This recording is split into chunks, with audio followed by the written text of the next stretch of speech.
দেওয়া আছে 4/21:5-8।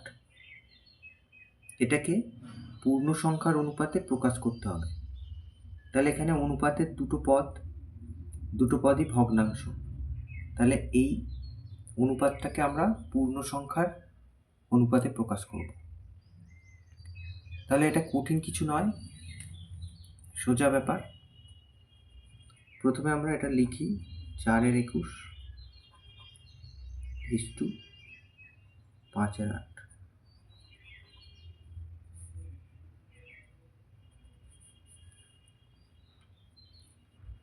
আমরা জানি এই অনুপাত মানে ভাগ, তাহলে আমরা লিখতে পারি পরের লাইনে 4/21 ভাগ 5/8। তারপরের লাইনে আমরা কি করব? তাহলে 4/21 লিখব, এই ভাগ চিহ্ন গুণ চিহ্ন হবে, পরের ভগ্নাংশ উল্টে যাবে। ভাগ চিহ্নকে আমরা গুণ চিহ্ন লিখলে পরের ভগ্নাংশকে উল্টে দিতে হয়।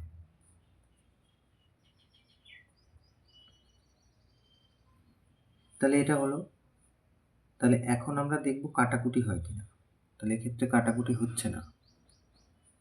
তাহলে আমরা গুণ করি, লবে লবে গুণ করতে হয় আর হরে হরে গুণ করতে হয়। 4×8 32,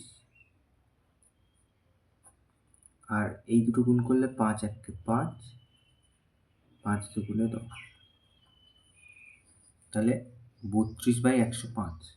তাহলে এটাকে যদি আমরা লিখি 32, এই যে আমরা লিখেছিলাম অনুপাত সমান সমান ভাগ, তাহলে এখন ভাগ আছে, ভাগ থেকে আমরা আবার অনুপাত লিখছি। তাহলে 32:105। তাহলে এইটা হচ্ছে পূর্ণ সংখ্যার অনুপাত।